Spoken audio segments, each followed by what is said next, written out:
Ano de 1980, eu comecei o seminário em 1979. Tem gente aqui que não tinha nem nascido ainda naquela época.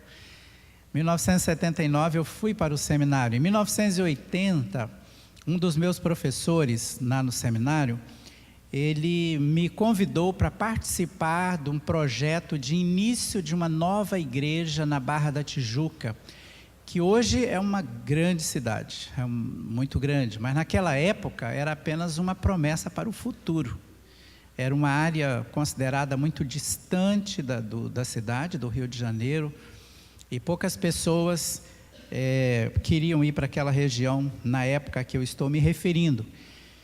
Então lá não havia um trabalho batista, não havia uma igreja batista, havia um pequeno grupo, eu me lembro com muita exatidão, de 5 pessoas. Foi meu primeiro contato naquela área, num grupo que se reunia às quintas-feiras, num apartamento, num condomínio, bem em frente ao que hoje é o Barra Shopping, condomínio Nova Ipanema. E eu conheci então aqueles 5 irmãos ali. Fui levado pelo meu professor, pastor Jerry Stanley Key, um missionário americano. E eu então compreendi que deveria juntar-me àquele grupo com vistas a uma futura igreja naquela região. Aquele pequeno grupo acabou gerando mais uns 2 ou 3, e daí passamos a nos reunir num domingo à tardinha, na sala de uma das famílias, daquele grupo, e aí tomou forma a primeira igreja batista da Barra da Tijuca, que hoje existe lá no Rio, está lá, e a igreja batista primeira do Recreio, que é uma igreja bastante grande hoje, é filha daquela igreja, da primeira da Barra. Nós tivemos a bênção de ver o nascimento daquela igreja no Recreio, o pastor Vander. E mais tarde, um pouquinho mais tarde, o surgimento da Igreja Batista Central da Barra, que hoje é a Igreja Batista Atitude, liderada pelo pastor Josué Valandro Júnior. Essas 2 igrejas nasceram da primeira Igreja Batista da Barra, e são igrejas com ministérios que Deus tem abençoado bastante. Mas por que eu estou falando sobre esse tempo bem distante, lá no Rio de Janeiro, na Barra da Tijuca? Estou falando para compartilhar com vocês como foi a minha transição entre liderar aquela igreja onde eu fiquei por 10 anos e a igreja onde eu servi nesses últimos quase 25 anos em Jardim Camburi. A igreja da Barra foi organizada com 22 pessoas. Depois de 10 anos, quando eu saí, aquela igreja tinha 215 pessoas, a membresia real era de 215. Pastorear aquela igreja era alguma coisa que eu podia fazer muito no chamado olhômetro, visualizando o pessoal presente nos cultos. Então era bastante comum que eu, após o culto de domingo à noite, às vezes em casa, lanchando com a Ana, que é a minha esposa, eu falava: Ana, eu acho que o irmão fulano, acho que esse já deve ser o 2º domingo que ele não aparece aqui. Ou você viu a irmã fulana no culto hoje? E a gente conversava, e com base naquela percepção da presença ou da ausência de membros na congregação, porque era um grupo pequeno, eu estabelecia a minha agenda de contatos telefônicos, de visitas, de me preocupar com o efetivo pastoreio daquelas pessoas. Então eu não tinha grupos pequenos lá, naquela igreja, e eu conseguia de maneira bastante razoável pastorear aquele rebanho, naquela proporção, naquele tamanho. Aí acontece a minha transição. Eu venho para a Igreja Batista Jardim Camburi. Encontrei a igreja com em torno de 300 membros, um pouquinho mais de 300 pessoas. Aí eu tinha 2 desafios no que diz respeito a pastoreio da igreja. O primeiro desafio é que eu estava chegando, eu não conhecia as pessoas. eu levaria algum tempo, alguns anos, 2 anos talvez, até mais, para conhecer as pessoas, para eu poder identificar quem está vindo, quem não está vindo, para eu poder exercer o ministério de cuidado com a igreja. O outro desafio é que era maior o grupo, significativamente maior aquele grupo do que o grupo que eu pastoreava antes no Rio de Janeiro. Então, como tem sido bastante comum nas nossas igrejas, nas igrejas batistas, usar o trabalho dos diáconos, os diáconos ajudando no ministério pastoral, de cuidado com o rebanho. Jardim Camburi tinha alguns diáconos, eu os chamei, ainda tem, Jardim Camburi tem hoje 48 diáconos, eu creio, e eu compartilhei com eles o que eu precisava que eles me ajudassem nesse cuidado com a igreja. Eles não faziam isso antes, apenas recolhiam ofertas, lideravam uma ceia, ou distribuíam uma ceia, algo assim. E eles são muito bondosos, muito, muito fantásticos, aqueles irmãos e irmãs. Então eu distribuí as famílias da igreja por eles, dei uma pastinha bonitinha com os nomes, data de aniversário, telefones e tal, para cada um deles. E eu me reunia uma vez por mês com aquele grupo de diáconos e diaconisas.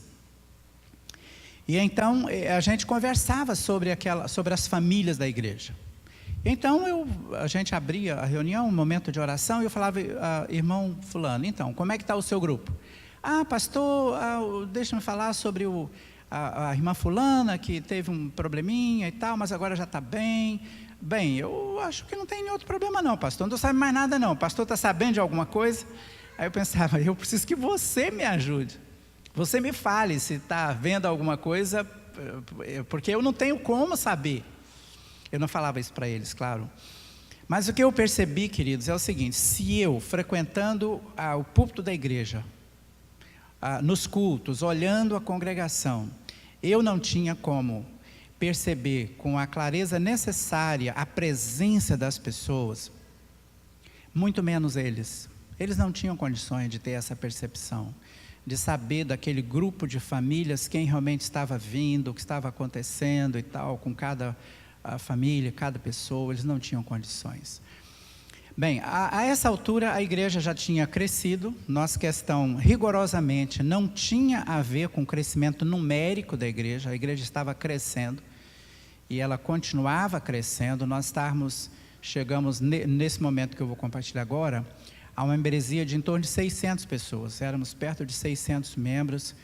Quando eu falo para vocês, com toda a sinceridade, eu vivi uma crise profunda no meu ministério de cuidado da igreja, porque eu percebi que a igreja não estava sendo pastoreada como precisava. Eu sempre tive uma consciência de pastoreio muito forte. Eu sempre tive um desejo muito grande de saber o estado das ovelhas, como estão as pessoas, se as pessoas estão bem, e ter aquele envolvimento também nas circunstâncias diversas, porque as pessoas da igreja passam momentos de celebração, momentos de lágrimas. Então eu cheguei num ponto em que eu falei para Deus algumas vezes: olha Deus, eu preciso de help, preciso de ajuda. E eu observei que naquele momento a gente já tinha uma porta dos fundos maior do que a porta da frente. Então você faz uma festa, muita alegria para batizar 10, 12, 15 pessoas, mas sem que você saiba, você está perdendo mais do que isso. Você nem sabe por onde estão andando essas pessoas. Elas simplesmente estão indo, e você não tem essa percepção, não é? Ou você não tem esse acompanhamento. Então eu coloquei diante de Deus, falei: Deus, olha, eu preciso de ajuda. Então falei: Senhor, ou o Senhor me mostra uma maneira, ou me faz perceber uma maneira como eu possa pastorear essa igreja. Ou então faz o seguinte: Deus, me dispensa, eu vou fazer outra coisa na vida, eu posso estar em idade para ainda cuidar de outra coisa, posso fazer outra coisa. Queridos, nessa ocasião aconteceu um fato. Esse foi o ano de 1999. Eu estava naquele ano como presidente da nossa convenção, da Convenção do Espírito Santo. E eu fiz uma viagem para algum lugar. Quando cheguei, a secretária falou: pastor, teve alguém aqui para visitá-lo e deixou aqui 2 livros para você. E eu então fiquei sabendo que era o pastor Roberto Lai, da igreja Irmãos Menonitas, lá de Curitiba, que é o líder, ainda é o líder, da igreja, da Movimento de Igreja em Células no Brasil, né? Pastor Roberto Lai. Pastor Silas Vieira, que era da igreja de Santo Antônio, um amigo muito querido, o levou, ele veio falar na igreja do pastor Silas o levou para me conhecer, já que eu era presidente da convenção e tal. Então o pastor Roberto deixou 2 livrinhos para mim: Manual do Auxiliar de Célula e Manual do Líder de Célula.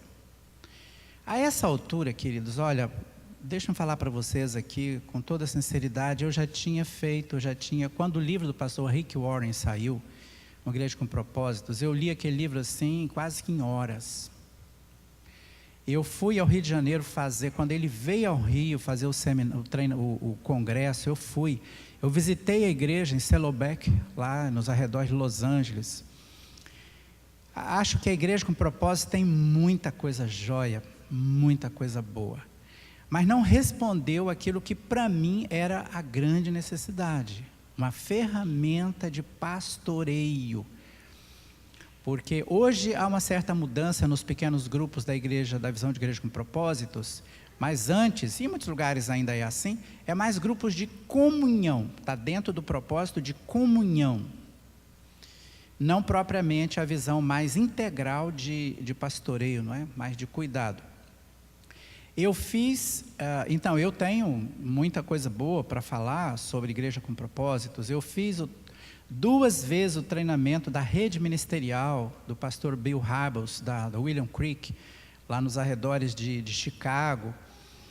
Mas essas propostas não responderam aquilo que era a minha necessidade de ter algo mais efetivo de pastoreio da igreja. Então, quando eu li aqueles 2 livrinhos que o pastor Roberto Lai deixou, eu falei: gente, essa é uma maneira nova de ver grupos pequenos, que a gente fala em grupos pequenos o tempo todo. Há quanto tempo se fala em grupo pequeno, né? Grupo de oração, grupo de estudo bíblico, uma série de possibilidades de grupos pequenos. E então eu achei que aquilo podia ser uma resposta de Deus. Eu comecei a fazer o treinamento, o primeiro treinamento que tinha era em Brasília, eu fui a Brasília fazer o treinamento. Quando eu voltei de Brasília, eu chamei 6 pessoas da liderança da igreja, a gente sentou e eu falei com eles daquilo que eu estava vivendo, e foi muito interessante perceber, queridos, que eles também estavam sentindo isso. Só por uma questão de carinho, de respeito, não falaram nada comigo, não falavam comigo sobre esse sentimento que eles também tinham. Então foi muito interessante ver que eles tinham a mesma percepção, que a igreja, àquela altura, não estava sendo pastoreada como efetivamente precisava ser pastoreada. Então no treinamento seguinte, foi uma série em Belo Horizonte, eu levei primeiramente aqueles 6 irmãos comigo. Depois, ao voltar, eu pedi que eles orassem e chamassem mais algumas pessoas para entrar também naquele treinamento. E então, aí nós tivemos mais 10. Para aqueles 10, a gente apresentou o treinamento que tínhamos feito através de fitas de vídeo. E aí os 16 foram para o próximo seminário, e esses 16 foram então até o último seminário. E quando nós terminamos com esse grupo de 16, aquela fase inicial de treinamento, então a gente começou um treinamento com a própria igreja para falar sobre a proposta, para falar sobre a visão. Irmãos, aquele foi um momento extremamente, digamos assim, com um preço alto para nós, porque aquele era o momento em que o G12 estava explodindo. E eu tive que falar durante um bom período, todos os domingos, irmãos queridos, nossa igreja não está aderindo ao G12. A nossa visão de grupos pequenos não é a visão do G12. porque aquele era um momento muito difícil, não é? Eu acho que vocês sabem que naquela fase, só a Convenção Batista da Bahia desligou 34 igrejas de uma vez, por causa do movimento G12, porque as igrejas aderiram ao movimento G12, com uma série de práticas estranhas, aquilo que na verdade não fazia parte da nossa compreensão de como devem acontecer as coisas na igreja a partir do ensinamento bíblico. Bem, mas graças a Deus, a gente começou ali então a fazer essa preparação. Com os 16, e a gente começou a trabalhar a visão com a igreja, e eu pedi a eles que ficassem em oração e convidassem uma pessoa a mais, cada um desses 16, para a gente começar na igreja. E então eles acabaram convidando mais, e a gente teve 40 pessoas para o grupo inicial. Pessoal, a maneira certa, na minha compreensão, de começar uma visão de grupos pequenos, que vai ser sustentável, é começar com um grupo, que esse é o protótipo. Depois aquele grupo vai se multiplicar. A partir daquela matriz, você terá os outros grupos que vão surgindo, mas mantendo aquela visão, que é a visão que foi compartilhada. Só que naquela ocasião, eu ouvi aquele grupo de 40 pessoas que a gente deu o treinamento básico, e nós chegamos à conclusão de que pelo porte da igreja nós precisaríamos começar com 5 grupos. Embora tivesse um grupo simultâneo que eu liderava com os líderes e auxiliares daqueles 5 grupos. E foi assim que a gente começou.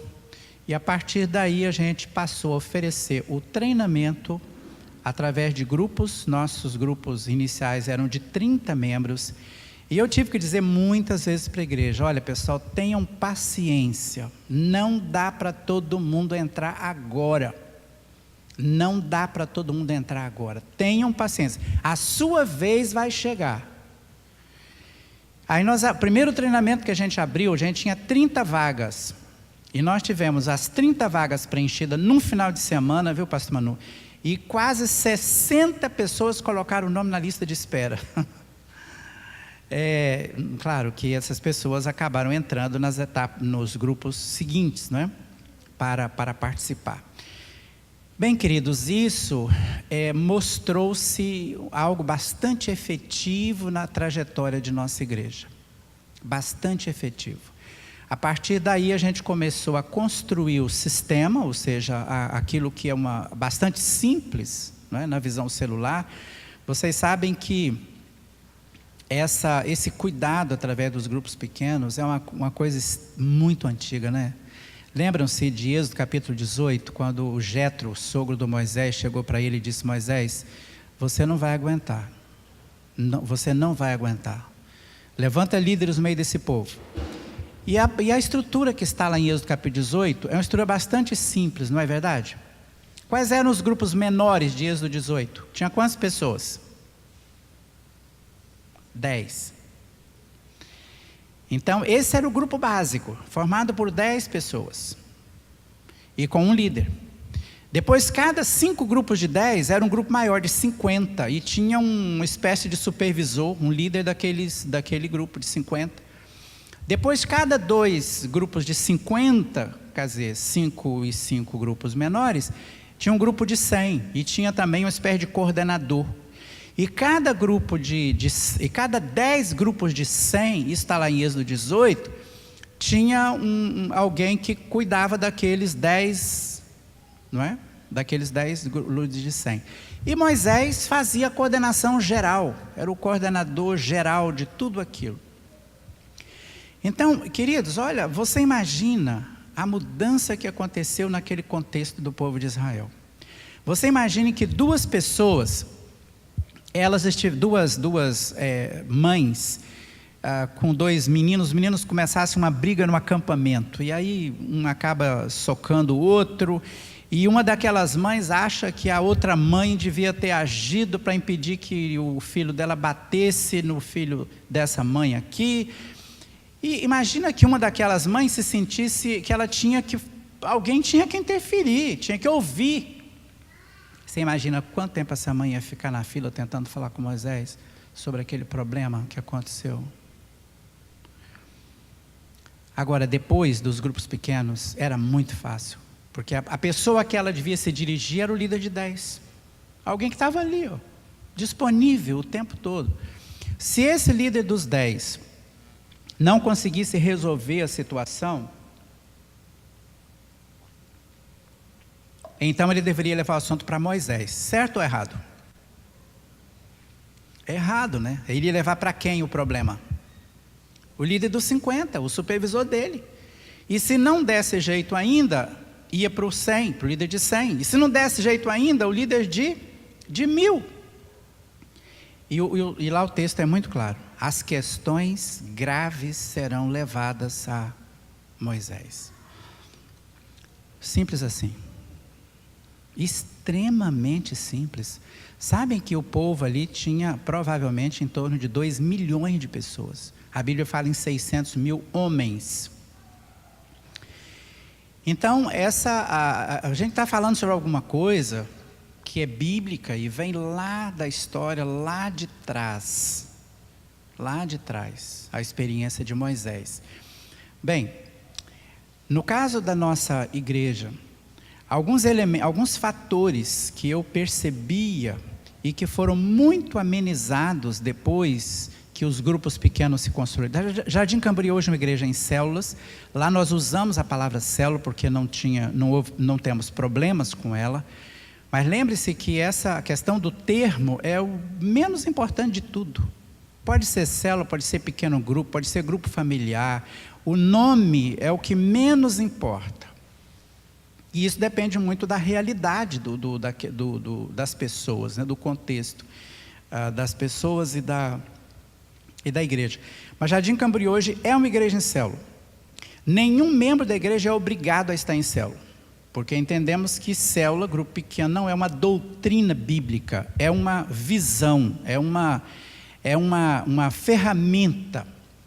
Mas hoje, toda pessoa que chega para Jardim Camboriú, seja para batismo, ou seja por transferência, reconciliação, seja como for, ela precisa fazer, ela é orientada a fazer o treinamento onde ela recebe a visão da igreja, como uma igreja em grupos pequenos.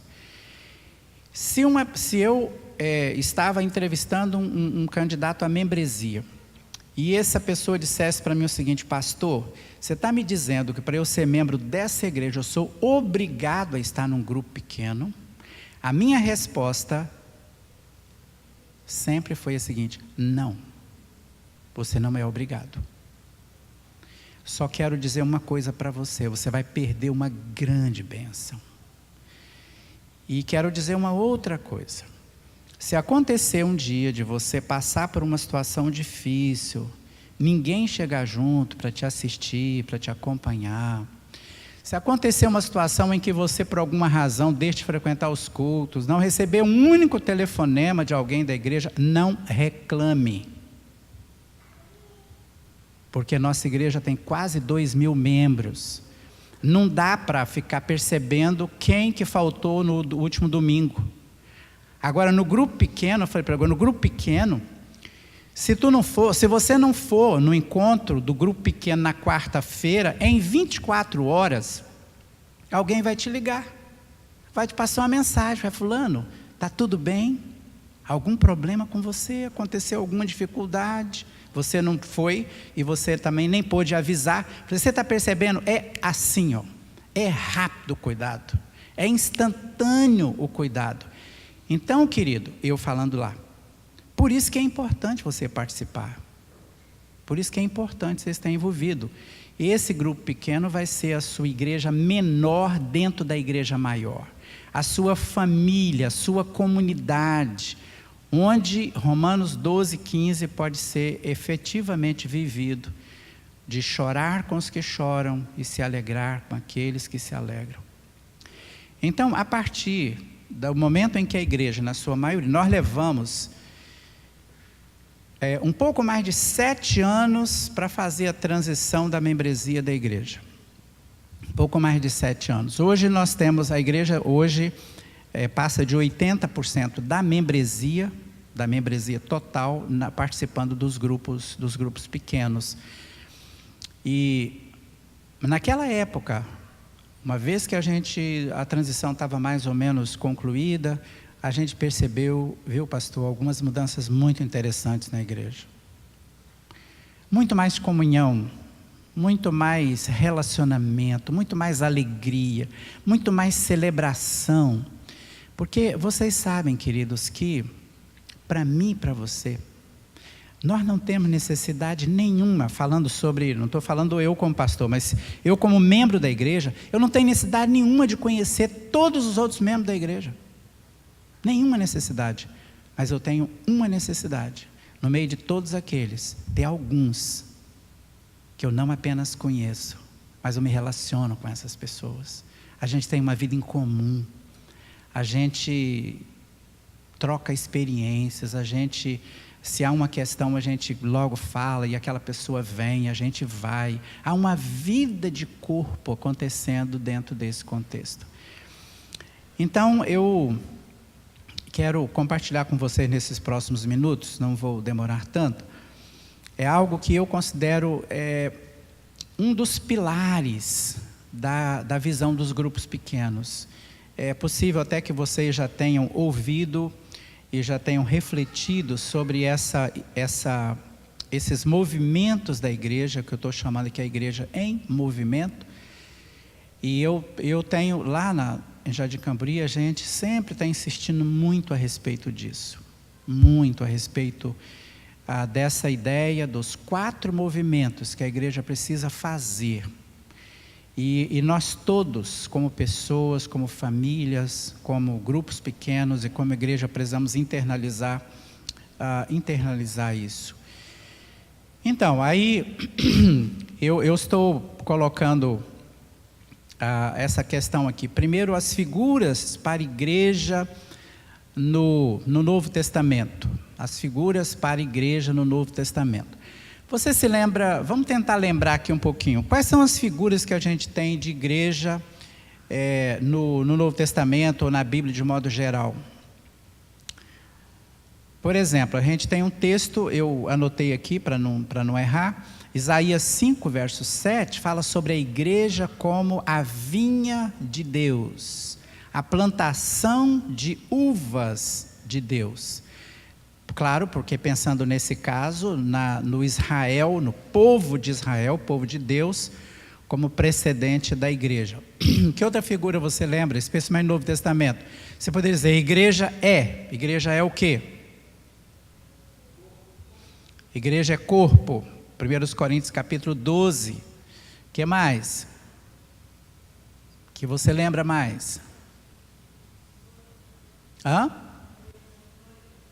A noiva de Cristo, isso, Apocalipse capítulo 19, verso 7, fala sobre o casamento, a igreja como da noiva, não é? A noiva de Cristo. Que mais? O apóstolo Pedro escreveu dizendo que a igreja, agora vocês não são mais estrangeiros, mas vocês são o povo de Deus.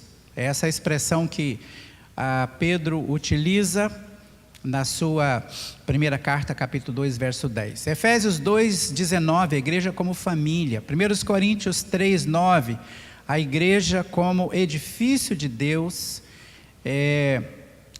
Atos, capítulo 20, naquela mensagem de Paulo, falando para os anciãos, os líderes da igreja de Éfeso, ele diz, vocês são líderes do rebanho de Deus. Então, a igreja como o rebanho do Senhor Jesus Cristo, não é? Rebanho de Deus. Bem, essas são algumas das figuras. Mas olha só que algo que nós precisamos dar muita atenção nessa segunda frase. Você pode ler comigo? A igreja não é uma instituição? Vamos ler? A igreja não é uma instituição ou organização. Ela é o corpo vivo de Cristo. Muita gente pensa a igreja como uma organização, como uma instituição. A igreja tem os seus aspectos institucionais. A igreja tem o seu estatuto, a igreja tem a sua diretoria, a igreja tem a sua agenda, a igreja tem a sua responsabilidade diante do Estado, diante do governo. Mas a igreja não é isso. Igreja não é uma mera instituição. Igreja é corpo vivo de Cristo. Igreja é um organismo vivo. Nós precisamos estar atentos a isso. Por isso a igreja é dinâmica, é o que você lê aí. Ela não é estática, ela está se movendo, ou ela deve estar se movendo o tempo todo. Aí nós temos um problema, conforme eu estou indicando. Muitas vezes a gente tem que reconhecer e fazer uma meia-culpa. Reconhecer que a igreja, ela está se movendo de maneira desconexa. Ela está envolvida num ativismo infrutífero. Ou seja, a igreja está fazendo, mas isso não está gerando frutos. Falta direção, falta objetivo, falta foco. Há muitas igrejas, eu imagino que não seja o caso de vocês aqui, em que o calendário da igreja, a agenda de atividades da igreja, ela é fruto de uma explosão de ideias. Pessoal, o que nós vamos fazer no próximo mês? Eu acho que a gente precisava fazer um piquenique. Ok, então onde? Pessoal, o que a gente deve fazer nesse próximo trimestre? Vamos fazer isso ou fazer aquilo. Então, tiros para todo lado. A falta de um foco claramente estabelecido, de objetivos delineados com muita precisão, para que tudo aquilo que a igreja está fazendo, todo esse movimento da igreja, ele não seja infrutífero, mas ele esteja dentro de uma visão claramente estabelecida. A igreja sabe o que ela quer alcançar. Então, o desafio que nós temos como igreja é esse: direcionar os movimentos da igreja, direcionar as ações da igreja para aquilo que é o foco bíblico da igreja. Quando nós fazemos isso, todas as ações da igreja, todos os insights que vêm, vamos fazer isso, vamos fazer aquilo, em todas as dimensões da igreja. É preciso que todas essas ações estejam dentro desses 4 movimentos que então eu vou relembrar a vocês aqui. Esses movimentos, a exposição que eu estou fazendo aqui está baseada no livro de Jim Egley, Melhorando as Dinâmicas da Célula, um livreto em que ele aborda esse assunto, eu acho que de uma maneira muito, muito legal. Primeiro movimento, o movimento para cima, é o movimento de adoração. Você pode ler comigo essa expressão aí, expressão de Efésios 1, 4 e 6, porque Deus... Então, célula ou pequeno grupo é adoração. Vocês mulheres, vocês vozes femininas, leiam para mim, por favor, o foco. Relacionamento com Deus, aproximação, comunhão, oração, devoção, contemplação, louvor, exaltação. Tudo isso tem a ver com o movimento para cima. Movimento para Deus, direcionado para Deus. O grupo pequeno precisa ter essa compreensão, precisa ter essa percepção. Ele existe como eu existo, como a minha família existe, como essa igreja existe, fundamentalmente para adorar a Deus, para contemplar a beleza de Deus, para desfrutar da presença de Deus. O texto que eu estou citando aqui, gente, é um texto que eu gosto muito dele. Atos 4, 23, ele fala sobre aquela situação em que Pedro e João estavam presos. E quando eles foram soltos, foi dito para eles o seguinte: vocês não podem falar o nome de Jesus. Vocês não podem mais falar sobre o nome de Jesus. E aí diz o texto que eles saíram com essa ameaça que pesava sobre eles, E eles foram para o encontro da célula deles, o pequeno grupo deles. Quando eles chegaram lá, o texto da Bíblia, de Atos 4, 23, começa dizendo que quando eles chegaram e contaram para aquele grupo a ameaça, você tem uma coisa linda. Aquelas pessoas não começaram a se lamentar e dizer: Deus, tem misericórdia de nós. Deus, que problemão que está diante de nós agora. Deus, nós precisamos de socorro, precisamos da intervenção do Senhor. O texto diz que, unânimes, eles levantaram a voz e começaram a adorar a Deus. E começaram a dizer: Tu és o Deus que criou todas as coisas, o céu e a terra. O Deus que tem determinado anteriormente as coisas que aconteceram. Eles começam a adorar a Deus. E o resultado não poderia ser diferente naquela experiência, não é? Você conhece o texto, a terra tremeu, e eles foram cheios do Espírito Santo e de ousadia. Você sabe que a perseguição continuou. Mas eles venceram. Eles receberam capacidade de Deus para enfrentar a oposição.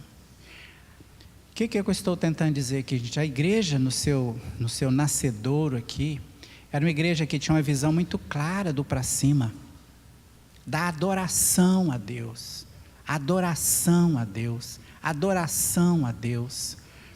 Uma das coisas que eu tenho falado nesses últimos anos, sempre conversando com a liderança de células: olha, vocês tomem cuidado para não permitir que o encontro do grupo pequeno se torne um muro de lamentações. Uma pessoa começa a reclamar de alguma coisa, daí a outra emenda com a outra reclamação, daí a outra emenda com outra reclamação, porque aí você tem um visitante presente, o cara vai sair dizendo assim: estou fora, eles têm muito mais problemas do que eu.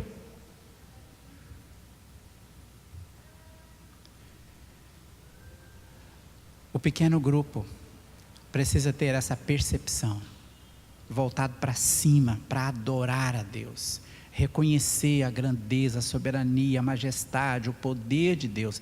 Esse é o clima que precisa tomar conta dos encontros do grupo pequeno. O outro aspecto, queridos, que, aliás, sobre isso aqui, eu estou só mencionando rapidinho aqui, os 3 níveis de intimidade com Deus, né, do pastor Ed leu no livro 49 Dias de Encontro com o Pai, ele menciona isso. 3 níveis de intimidade com Deus. Primeiro nível, ele diz aí, é a intimidade reativa. Você provavelmente já sabe exatamente o que eu estou falando aqui. É aquela situação que a gente busca a Deus por causa de um problema. A gente procura se aproximar de Deus por causa de uma situação que a gente está vivendo.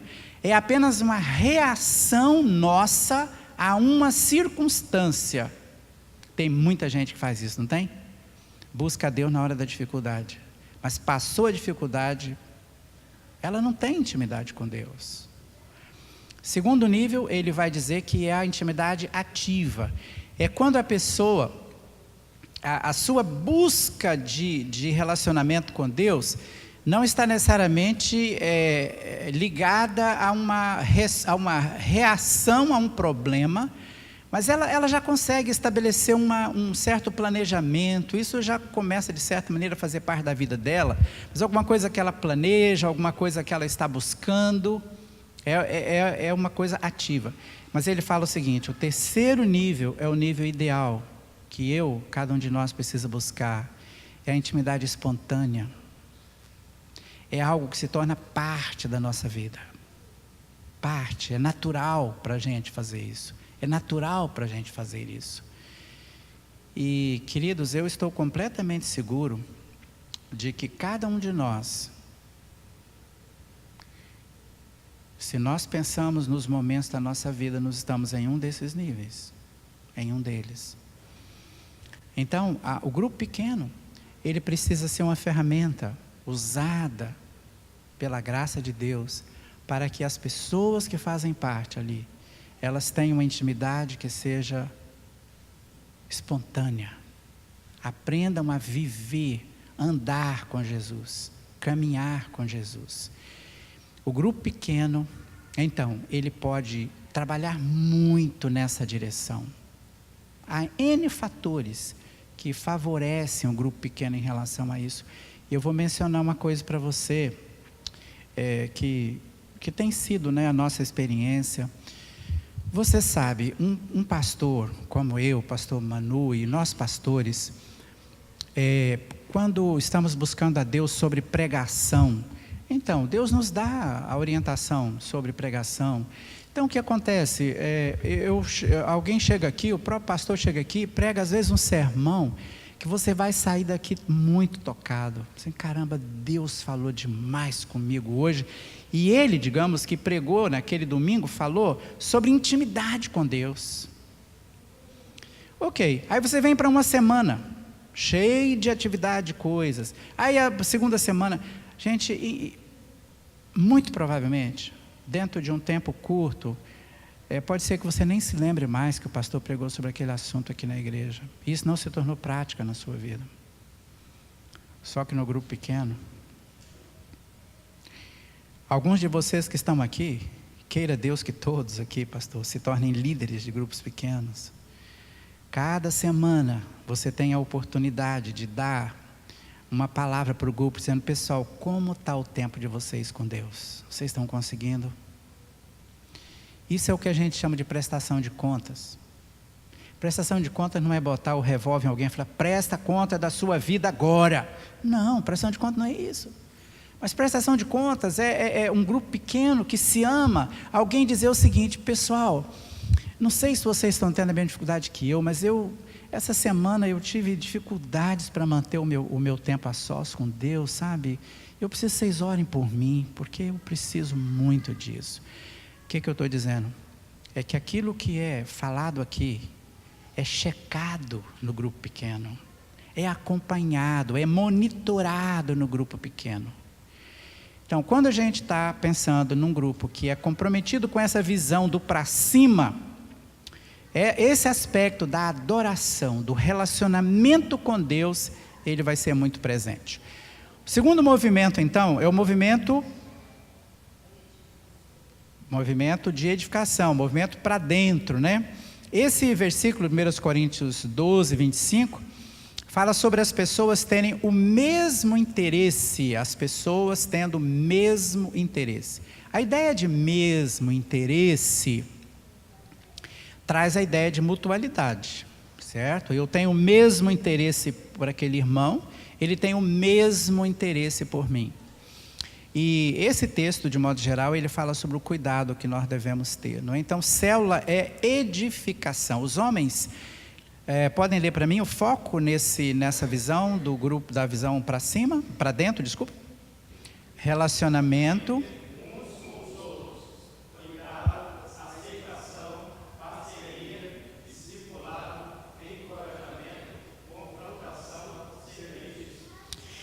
Comunhão era o estilo de vida da igreja em Atos. Atos 2, 42, 47, um texto que a gente usa muito na igreja, falar sobre comunhão, não é? Tinham tudo em comum, eles oravam juntos, comiam juntos.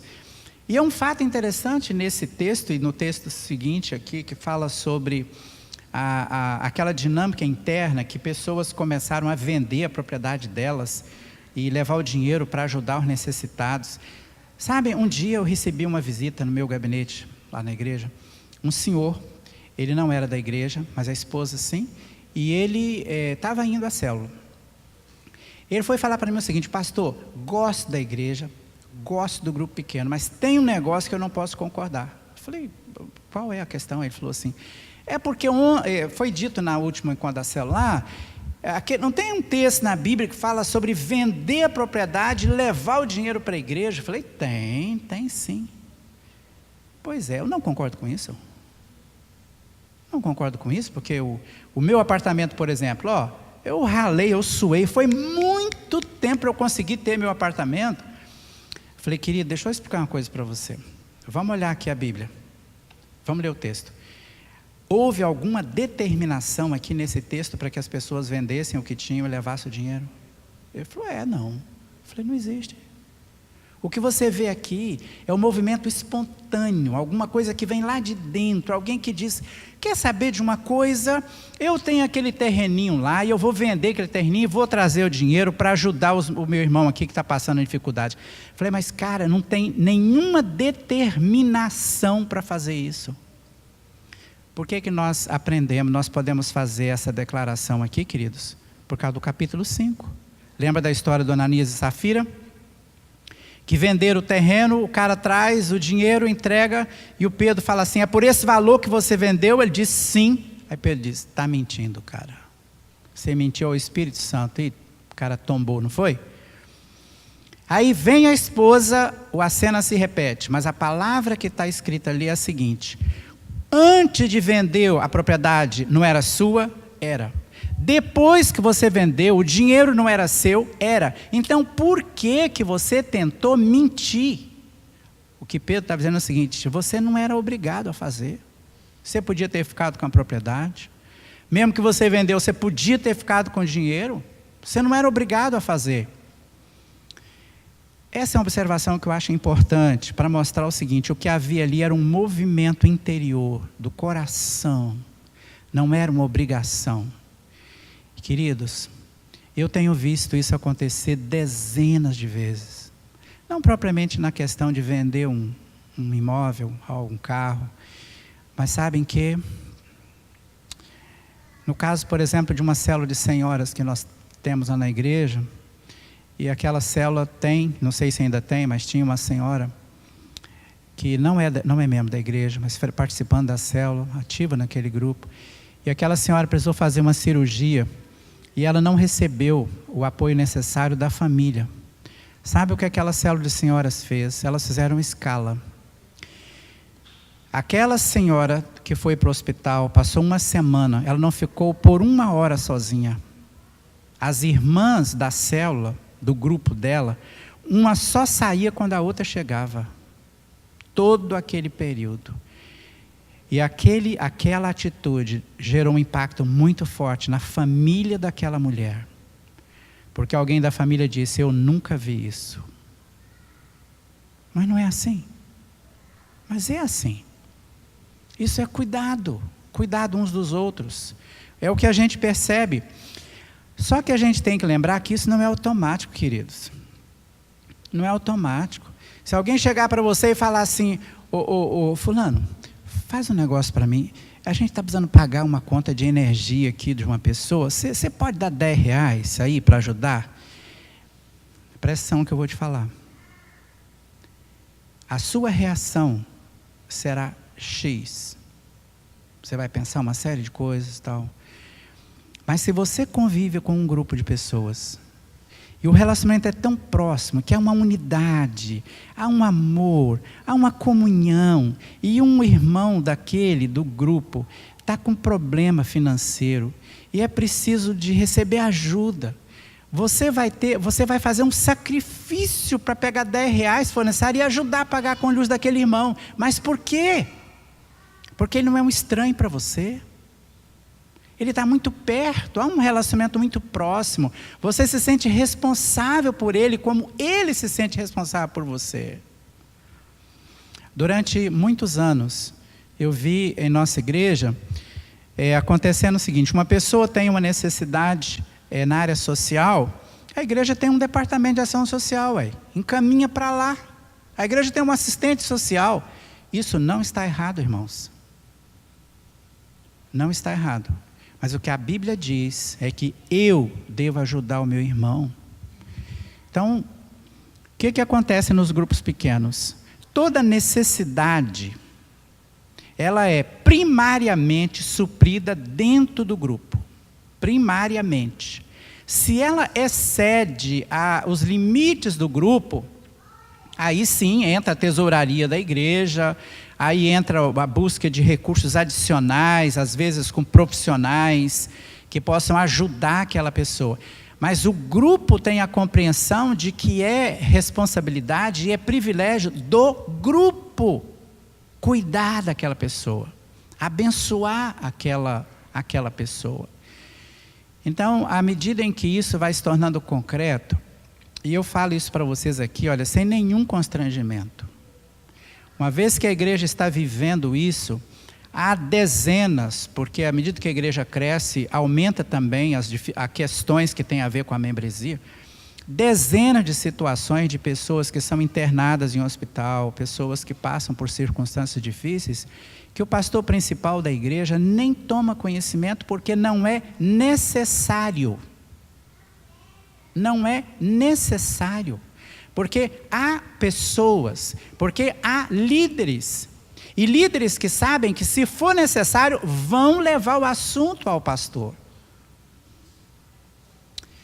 A visão é de que o cuidado dentro da igreja é um cuidado mútuo, conforme a gente percebe. Eu tenho um próximo slide aí, que é o slide dos mandamentos recíprocos. Vamos passando aí, só para você dar uma olhadinha. Vocês já conhecem isso, não é, Manu? Esses mandamentos recíprocos? Esse é um material que tem sido bastante divulgado. Mas você pode olhar aí, ó, são 25 mandamentos de uns aos outros. Todos eles falando sobre mutualidade, tá?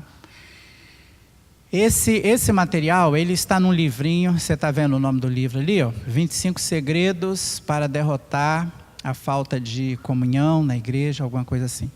A gente usou esse material na escola bíblica lá da igreja, viu? Porque nossa igreja continua tendo escola bíblica, algumas optam por não ter, por ter alguma coisa diferente. Mas a gente tem as salas da escola bíblica. Então, lá no começo, a gente usou era uma apostila, agora é um livro, mostrando que o ambiente da igreja é um ambiente de mutualidade. A igreja do Novo Testamento não é uma igreja onde um cuida dos outros, mas é um ambiente onde uns cuidam dos outros. Mas é a responsabilidade do pastor? Claro, o pastor tem a responsabilidade, o pastor é quem faz todo esse gerenciamento, o pastor é quem acompanha como uma espécie de supervisor, não é? E interfere naquelas situações em que isso é absolutamente necessário. Aliás, a gente está chegando aí na época da comemoração dos 500 anos da Reforma, não é? 31 de outubro desse ano, 500 anos da Reforma. Uma das recuperações preciosíssimas da época da Reforma é o sacerdócio universal de todo crente. Porque aquela compreensão de que a pessoa comum, como eu e você, para chegar a Deus tinha que usar um sacerdote. A gente não podia chegar, essa era a visão da igreja, não podia chegar diretamente a Deus, não é? Isso não existe mais. Então, todos nós somos sacerdotes diante de Deus, todos nós somos ministros diante de Deus.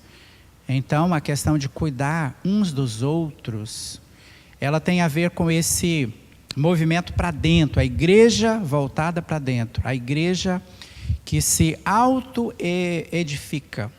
Terceiro movimento é o movimento para fora, o movimento do evangelismo. O mandamento de Jesus aqui, Mateus 28, 19... A célula ou o grupo pequeno é evangelização. Vamos ler juntos o foco aqui nesse movimento para fora? Relacionamentos intencionais com os não convertidos para alcançá-los através da amizade. O evangelismo era o estilo de vida da igreja em Atos. O 5:42, Atos 5:42... diz: todos os dias, no pátio do templo, de casa em casa, eles continuavam a ensinar e anunciar a boa notícia a respeito de Jesus. Continuavam a anunciar. E você sabe que naquela época não tinha meio de comunicação, material impresso, rádio, televisão, não tinha nada disso. Era o testemunho pessoal. Era assim que eles faziam. No 6:7 diz: a palavra de Deus continuava a se espalhar. Em Jerusalém, o número de seguidores de Jesus crescia muito mais, ou cada vez mais. A palavra de Deus continuava a se espalhar. E capítulo 8, verso 4, registra a dispersão, não é? Quando todos foram dispersos, menos os apóstolos. E a partir da experiência de Filipe em Samaria, aqueles que tinham sido espalhados anunciavam o evangelho por toda parte. Por onde eles iam, eles anunciavam o evangelho. Agora, próximo slide, dá uma olhadinha nessa estatística que está aí. Olha, você vai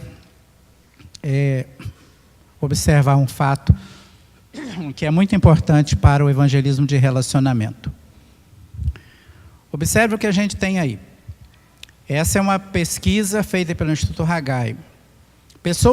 Como as pessoas se convertem? Olha só, 1% através de algo da televisão. Filmes, 1%. Através de uma leitura bíblica direta, 1,8%. Literatura, falando sobre folhetos, 1,7%. Rádio, 2,9%. Agora, olha só para o Amigos. 29%, quer dizer, 30% das pessoas se convertem pela influência de amigos. E 49%, 50% pela influência de parentes. Agora, olha só, gente, é errado usar televisão para evangelizar? Não. Usar filmes? Não. Distribuir Bíblias? Não. Distribuir folhetos? Não é errado. Só que vamos ser sinceros, aqui está dizendo que 80% das pessoas se convertem, não é por esses meios. É pela influência pessoal. É relacionamento. Então, o grupo pequeno, ele trabalha muito com essa visão do evangelismo por relacionamento. Muito por essa visão. Ou com essa visão. O foco é alcançar as pessoas, construindo primeiramente a amizade com elas. Fazendo amizade com essas pessoas. E aqui, como a célula o grupo pequeno pode ser uma ferramenta poderosa, uma estratégia poderosa para alcançar os incrédulos. Primeiro, um ambiente saudável, alegre, acolhedor. O encontro do grupo pequeno não pode ser uma espécie de culto fúnebre. É muito importante que haja um clima saudável, alegre, um ambiente acolhedor. O cultivo de expectativas, a questão de cultivar expectativas de que Deus vai trazer pessoas, Deus vai salvar pessoas. Desde o início a gente tem usado o chamado cartão da amizade lá na igreja. É um cartão, cada membro da célula tem um cartão onde ele coloca o nome de pelo menos 3 pessoas do seu relacionamento, da sua área onde essa pessoa convive e que não são crentes, não são convertidas. 3 pessoas. Então você imagina, se a gente tem 700 pessoas, vamos usar uma comparação. Você pensa em 700 pessoas, ou pensa quando essa igreja tiver 300 pessoas vivendo a experiência do grupo pequeno regularmente. Você pensa, cada uma dessas 300 pessoas tem no seu cartão de oração nome de 3 incrédulos. Essa igreja estará orando o tempo todo pela conversão de 900 pessoas. Gente, vai acontecer alguma coisa. Vai acontecer. Não tem como deixar de acontecer. Cada pessoa tem lá o seu cartãozinho, está orando, mas está investindo no relacionamento. E no encontro do grupo pequeno, ela pode compartilhar isso, porque normalmente o encontro do grupo pequeno tem 4 momentos. O primeiro momento é da exaltação, falando aqui sobre a questão da adoração, voltado para Deus. Segundo momento, o primeiro momento é o momento quebra-gelo, ou exaltação, ou encontro, a gente pode chamar assim. Alguns acham que depois de um certo tempo que o grupo está convivendo, o quebra-gelo já não é tão mais necessário. Mas, gente, quebra-gelo é importante demais. Demais. Eu vou citar um caso aqui para você. Uma vez eu estava liderando um grupo pequeno e eu fiz o seguinte quebra-gelo. Olha só, uma coisa muito bobinha. Muito bobinha. Eu falei, olha só, pessoal. Pensa na sua última semana, os últimos 7 dias que você viveu. Você compararia a sua última semana com qual dos estados do Brasil? Aí alguém fala, eu compararia com o estado tal e tal. Daí alguém alguém fala assim, a minha semana eu compararia com São Paulo. São Paulo não pode parar. Isso quer dizer o quê? Aquela pessoa está correndo demais. Muita correria. É isso que ela está dizendo. Ok. Aí uma outra pessoa fala assim, sabe, gente, qualquer estado do Nordeste, muito seco. Gente, essa pessoa está falando uma coisa profunda, tremenda. Ela está dizendo que a vida dela nessa última semana foi de muita sequidão. Esse é o momento para que aquele grupo exerça um ministério na vida daquela pessoa. Para que alguém possa dizer assim, você gostaria de falar um pouco mais sobre isso? Você quer compartilhar um pouco mais a respeito disso, da sua vida como um estado muito de sequidão no Nordeste brasileiro? E aquela pessoa pode abrir o coração e falar sobre um problema. E o grupo ali pode ministrar com graça na vida daquela pessoa. E dali podem surgir ações muito práticas, como aquele grupo pode abençoar aquela pessoa. Então, quebra-gelo, gente, não é uma brincadeira, não é uma coisa sem valor. Especialmente o líder do grupo, ele fica atento. Ele está percebendo, porque em coisas assim muito simples, a pessoa está falando sobre como é que ela está vivendo, como é que está a vida dela. Outra coisa, a célula, o grupo pequeno, ele costuma ter o chamado banner, um cartaz, seja como for. Mas onde estão alguns daqueles nomes que estão nos cartões das pessoas? Se o grupo é um pouco maior, você bota um nome de cada um. Mas tem aquele cartaz lá. Todo encontro o grupo deve orar por aquelas pessoas. Pela conversão daquelas pessoas. E enquanto o grupo faz isso, o líder pode dizer o seguinte: quem gostaria hoje de compartilhar sobre os seus relacionamentos com incrédulos? E é muito interessante, alguém fala assim, poxa, sabe, eu tenho um negócio para compartilhar. Sabe, essa pessoa aqui, que a gente está orando por ela, ontem lá no trabalho aconteceu uma situação, sabe, essa pessoa veio a mim e ela falou assim, e o grupo se alegra, porque o grupo percebe que o Espírito de Deus está trabalhando no coração daquela pessoa. Um dia aconteceu um fato que eu levei um vizinho meu para o encontro da célula. Primeira vez que ele foi.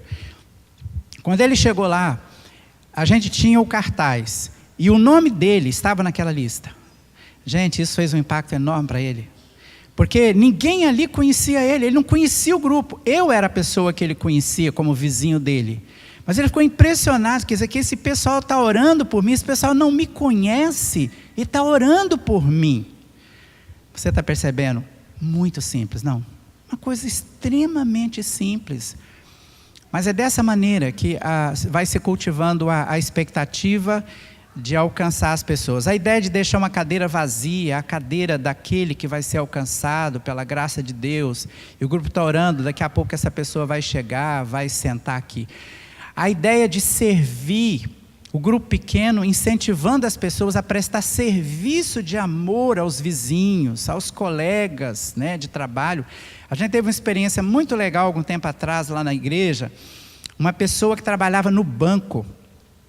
Essa pessoa chegou a hora de ir embora, né, terminou o expediente lá, depois o expediente interno, chegou a hora de ir embora. E essa pessoa da igreja percebeu que havia uma colega que era caixa, que estava com dificuldade de fechar o caixa. Estava realmente com dificuldade, estava faltando lá, não fechava a conta e tal. E essa pessoa tinha um compromisso naquela noite. Mas ela disse para a colega, eu vou ajudar você. E ela ficou com aquela colega um tempão, até que finalmente conseguiram resolver a situação. E a colega não crente ficou assim muito encabulada, disse, poxa vida, eu atrapalhei sua vida hoje, né? Eu sei que você tinha um compromisso. E aquela jovem da igreja criou um espaço enorme no coração daquela sua colega de trabalho. Mas antes, o grupo daquela bancária estava orando por aquela colega de trabalho. Gente, quando a gente ora, Deus vai criando oportunidades. Deus vai abrindo oportunidades. Um grupo pequeno que quer alcançar o de fora, ele aproveita todas as ocasiões especiais para fazer uma festa. É festa de aniversário, aniversário de casamento, aniversário de formatura. usa todos os momentos possíveis para juntar o pessoal. Não é um encontro do grupo pequeno, formal, mas é um momento de trazer aquela esposa que o marido não é crente, convida ele para vir para aquele churrasquinho, sabem? Então, para trazer essas pessoas e aproximar essas pessoas, para elas perceberem que ser crente não faz ninguém morder os outros, né? Então, a pessoa vai quebrando aquela barreira, ela vai se aproximando. Isso acontece de maneira muito, muito natural. Por último, queridos, o movimento para frente, que é o movimento da multiplicação. Lembra então, o movimento para cima, adoração. O grupo pequeno existe para adorar. O movimento para dentro é o movimento de edificação, cuidado uns dos outros, ministrar uns aos outros. O grupo pequeno existe em função dos que estão lá fora. Aliás, o pastor Bonhoeffer, que foi sacrificado pelo nazismo com 39 anos de idade, ele tem uma frase. Ele diz o seguinte: a igreja não existe por causa dos que estão aqui dentro. Ela existe por causa dos que estão lá fora. Acho que essa frase tem tudo a ver com essa ideia do evangelismo, né? Não dá para ficar olhando para o próprio umbigo, é preciso saber que tem pessoas lá fora que ainda não foram alcançadas. E o movimento então para frente, que é o movimento da multiplicação. Os textos aqui falando sobre multiplicação, pessoal, tem gente que fala que a gente não tem que se preocupar com números. Mas é interessante como a gente vê números em Atos. Atos 2, 3.000 batizados. Atos 4:4, mais ou menos 5.000 homens ouviram e creram. Atos 5:14, uma multidão de homens e mulheres creu no Senhor. Atos 17:4, lá em Tessalônica, grande número de judeus convertidos ao judaísmo, quer dizer, os prosélitos, e muitas senhoras de alta sociedade se juntaram ao grupo. Atos 21:20, milhares de judeus acabaram se tornando cristãos. Está aqui ou está em Atos. Essa não era a obsessão. O crescimento da igreja em Atos era resultado da dinâmica interna da igreja. Mas claro, enquanto a igreja vivia, como diz lá o texto, né, ela permanecia na doutrina dos apóstolos, na comunhão, no partir do pão, nas orações. A dinâmica interna da igreja atraía, como diz Atos 2, lá no finalzinho, 47, aqueles que iam sendo salvos, iam sendo juntados, né, pelo Senhor. A igreja, mas é uma igreja que ela tinha uma visão de multiplicação. O foco da multiplicação é cultivar uma visão de crescimento, de expansão e de conquista e treinar os novos líderes, conforme a gente lê em Timóteo 2:2, 2 Timóteo, Paulo fala: aquilo que você tem recebido de mim, os meus ensinamentos, entregue a outros homens de confiança para que eles também ensinem a outros, e daí vai se multiplicando. O ciclo de vida de um grupo pequeno, que eu estou mencionando aqui, né? A lua de mel, o período dos conflitos, período do evangelismo e depois da multiplicação. Pessoal, não tem jeito. Eu tenho observado isso nesses anos. Um grupo pequeno, ele tem duas possibilidades. Ou ele cresce e se multiplica, ou ele morre. Não tem jeito. Ele existe para multiplicar, para gerar filhos, grupos filhos. Se ele não faz isso, ele acaba às vezes se tornando aquilo que a gente sempre morreu de medo nas igrejas: panelinha. O que é uma panelinha? Panelinha é um pequeno grupo de pessoas que elas acham que elas se bastam. Elas não têm o menor interesse em que alguém chegue para aquele grupo. Pelo contrário, se alguém tenta se aproximar, aquele grupo, às vezes, inconscientemente mostra o seguinte: não queremos você aqui. Aqui somos nós e só nós. Essa é a famosa panelinha. Por isso é que a visão dos grupos pequenos, ela é muito séria quanto à questão de grupos que não estão conseguindo deslanchar, não estão conseguindo caminhar para multiplicação. E a gente deve fazer isso assim com muita naturalidade. Lá na igreja já tivemos várias situações de grupos pequenos que eles foram sepultados. O que isso quer dizer? Desde o início, o grupo pequeno precisa saber que ele precisa se multiplicar, crescer e multiplicar. E lógico que há uma segunda oportunidade, uma terceira, precisa orar, precisa buscar Deus, precisa fazer jejum, se for o caso, mas alguma coisa precisa acontecer. Mas se não acontece, há grupos que pela própria composição, ele não tem aquela saúde necessária para se multiplicar. Então, as pessoas ao entrar num grupo pequeno lá em Jardim Camburi, elas já são orientadas o seguinte: um grupo, se ele não cresce, se ele não se multiplica, chega um momento, ou pode chegar, em que a gente, num momento muito, muito especial, diante de Deus, a gente diz: fulano, estamos levando você para esse grupo, estamos levando você para esse grupo, onde você já tem relacionamentos, você para aquele, mas esse grupo aqui terminou a sua caminhada. Ele deixa de existir a partir de hoje. Sem trauma. Mas para isso é necessário ter a compreensão de que se um grupo não cresce, não se multiplica, isso mostra que ele é um grupo doente. Não estamos falando que aquelas pessoas são más. Não estamos falando que aquelas pessoas são ruins. Não aconteceu. Simplesmente não aconteceu. A gente vai fazer o quê?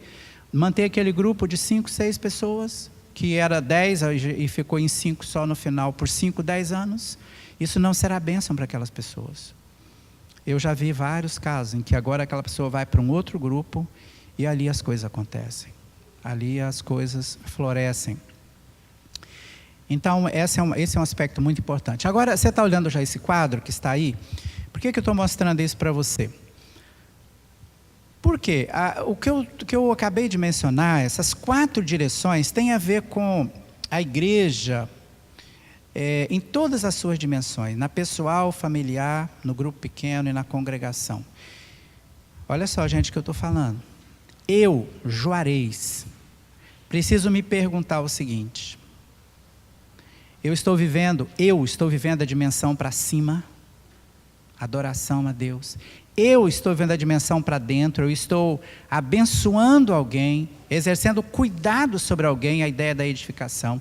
Eu, Juarez, estou fazendo algo no sentido de alcançar pessoas incrédulas para Jesus. E o que é que eu estou fazendo no sentido de que o meu pequeno grupo cresça, se multiplique, que a minha igreja se multiplique? Essa mesma pergunta eu devo fazer em relação à minha família, que é o meu núcleo mais próximo. Devo fazer em relação ao meu grupo pequeno, a minha célula, e devo fazer em relação à minha igreja. Por quê? Tudo aquilo que nós fazemos deve ter essas direções. Ou é para cima, ou é para dentro, ou é para fora, ou é para frente, de multiplicação. Essa é uma diretriz muito importante para a gente. Sobre o ciclo da célula, eu só estou mostrando aqui para você algo que a gente tem tentado fazer lá na igreja. Os primeiros meses desenvolve relacionamento. As pessoas estão agora conhecendo umas às outras. Os outros 2 meses, estabelecer a identidade do grupo. Esse é um período que pode acontecer conflitos, tá, gente? E às vezes é bom que aconteça conflitos. Porque às vezes pessoas que por anos se sentaram no mesmo banco da igreja, mas elas nunca tiveram intimidade, um relacionamento bem próximo. Agora, no grupo pequeno, elas começam a ter um relacionamento muito próximo. E aí vão se conhecer, e daí diferenças vão surgir. É a mesma coisa como se eu daqui estou olhando para aquela parede lá dos fundos. Eu tenho uma visão daquela parede. Mas se eu andar 2 metros para lá, a minha visão pode ser um pouquinho diferente. Eu posso perceber que naquela pintura há um lugar onde a pintura ficou um pouco mais clara. Ou posso perceber, chegando ali no meio do salão, que naquela parede tem uma área que tem um trincadinho, que daqui eu não vejo, mas de lá eu vejo. Relacionamento é assim. Quanto mais íntimo o relacionamento, mais a gente conhece as outras pessoas e as outras pessoas nos conhecem. Então isso pode gerar conflitos. E é natural que aconteça. O líder do grupo pequeno precisa estar consciente disso. E vou dizer uma coisa para vocês. Vou falar uma coisa que eu percebi um dia claramente. Um irmão líder de grupo falou: pastor, olha só, eu acho que eu sou mais abençoado que os outros, porque na minha célula não teve conflito. Eu falei: vamos falar sobre isso mais tarde, irmão. A maioria das vezes, quando não há conflito, sabe o que está acontecendo? Todo mundo está usando máscara. As pessoas não estão se revelando como elas são. Não estão se dando a conhecer como elas são. E isso não vai dar certo. Não vai dar certo. Porque célula é lugar de abertura, o grupo pequeno é um lugar de abertura. Alguns vão demorar a abrir o coração. Tenha paciência, não tem problema. Algumas pessoas tiveram traumas com outro tipo de grupo pequeno em algum lugar. E lá elas acabaram falando sobre coisas do coração e depois todo mundo ficou sabendo. Não se guardou confidências. Por isso a pessoa é muito reticente, ela tem dificuldade em abrir o coração. Calma, deixa o tempo passar. Quando ela sentir confiança no grupo, ela vai abrir o coração. Não dá para a gente forçar a barra para alguém abrir o coração, não dá para fazer isso. Depois vem o período da edificação, né? Quando as pessoas agora sim, elas já se conhecem, já sabem que são diferentes. Um é vascaíno doente, mas o outro é Flamengo e tal. Então elas já se aceitam bem, já não tem mais aquela dificuldade assim e tal. Bem, quando isso ocorre, o grupo, agora ele se torna um grupo com uma unidade bem significativa.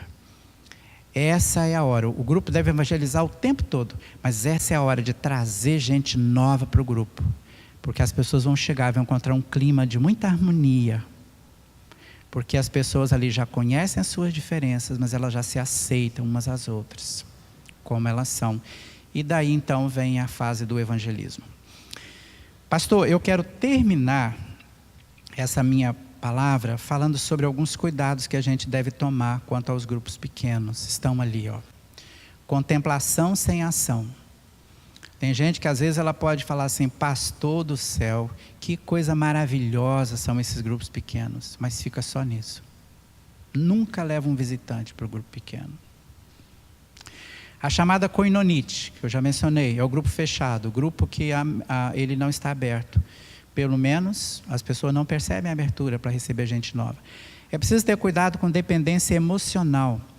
O grupo pequeno, na visão da igreja, não é um grupo de terapia, como um grupo de terapia que acontece, né? Tem muitos aí fora e tal. Então, é preciso tomar cuidado, especialmente o líder, para que não haja, que as pessoas, ou algumas pessoas, não criem uma dependência emocional do grupo ou de alguém, né, que é mais próximo. Às vezes, se o grupo pratica o discipulado 1 a 1 dentro do próprio grupo, não deve acontecer. Tomar cuidado com a formalidade. Uma vez eu visitando uma célula, tem tempo isso, eu percebi que era um mini culto que eles faziam, era muito formal. Agora, irmãos, vamos abrir a palavra de Deus no capítulo do livro tal. Falei, irmãozinho, não faz isso não. Fala assim, e aí pessoal, todo mundo tem Bíblia aí, ó? Vamos olhar uma passagem aqui da Bíblia e tal. Faz uma coisa informal. Então, você está quente, vai de bermuda, vai de chinelo de dedo, se for o caso. Não vai de terno para o encontro do grupo pequeno, precisa fazer isso. A ideia do ativismo sem objetivo. Tem grupos que eles têm essa tendência, estão sempre procurando coisas para fazer como grupo. O pessoal gosta de estar junto, né? Mas é preciso ter objetivo. E também a questão da acomodação. À medida que o tempo vai passando, o grupo pode acabar se acomodando, é um risco que o grupo corre. E você sabe, né, o que aconteceu lá em Mateus capítulo 17, quando Jesus foi na transfiguração, lembra disso? E o Pedro disse, é bom demais a gente ficar aqui. Vamos fazer umas cabanas.